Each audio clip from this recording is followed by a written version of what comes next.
E agora, o nosso assunto é artrite reumatoide, uma doença sistêmica crônica, gente, que afeta entre 0,5% e 1% da população adulta e tem cerca de 3 vezes mais mulheres do que homens. Você sabia disso?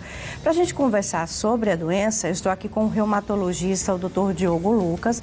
Bom dia, parabéns pelo Dia do Médico, doutor. Bom dia, Fabiola, bom dia ao público que está nos assistindo e parabenizo todos os colegas médicos pelo nosso dia.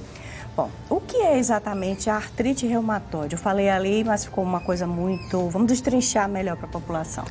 A artrite reumatoide é uma doença autoimune de caráter desconhecido e que é uma doença sistêmica que preferencialmente acomete as articulações. E se não tratada, é uma doença grave que pode levar a deformidades e a incapacidade funcional de determinada articulação acometida. O senhor estava falando aqui nos bastidores que não é uma doença de gente mais velha, como se pensa, né? A artrite reumatoide, conforme foi falado no início, apresentada por você, é uma doença de 1% da população mundial. É mais comum nas mulheres, geralmente 2 ou 3 mulheres para um homem. E a faixa de incidência é entre 20 e 45 anos de idade. Obviamente que ela pode acontecer nos extremos. Pode acontecer na infância e também ela aumenta com a salinidade. E como é que é feito o diagnóstico da artrite reumatoide? O diagnóstico da doença da artrite reumatoide é feito por uma boa anamnese, por um exame físico e com exames laboratoriais e alguns exames de imagem, como radiografias ou ressonância nuclear magnética ou ultrassom. Agora, existe um porquê que as mulheres são mais afetadas do que os homens? Não. Não, na verdade não há assim um fator predisponente, tá certo? Para se acreditar porque a mulher é mais afetada. Meu Deus do céu. A artrite reumatoide a gente sabe que tem, ela é multifatorial. A gente sabe que tem alterações ambientais, também tem um componente genético e hereditário, certo? Mas não quer dizer que aquela pessoa tem um familiar que teve e que vai ter, mas aumenta o risco. Sintomas da doença? Como eu falei, as principais manifestações são articulares. Geralmente, ela é caracterizada pelos 4 sinais cardinais, ou seja, a dor, o calor, que é o aumento da temperatura, o edema, que é o inchaço, e a vermelhidão, que é o rubor, que estarão presentes nas articulações. Como é isso? É uma artrite. A artrite nada mais é que a inflamação das articulações. A artrite reumatoide é caracterizada por ser uma poliartrite. O que é uma poli? É quando temos mais de 4 ou 5 articulações acometidas.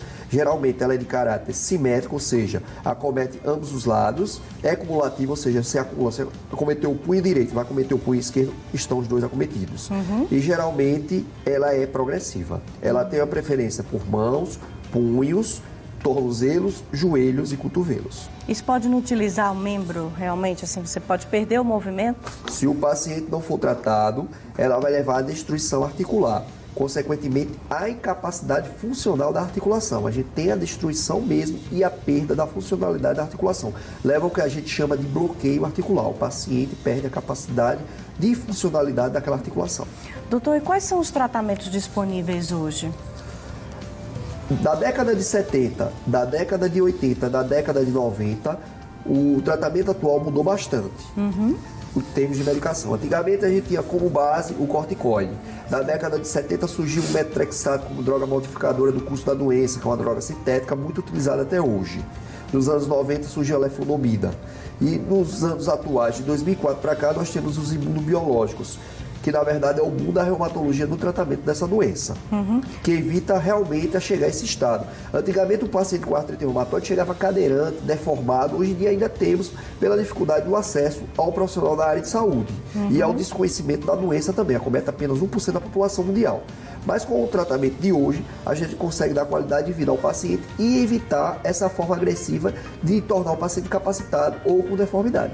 E além desse processo do medicamento, é preciso fazer fisioterapia, alguma coisa que ajude nessa reabilitação?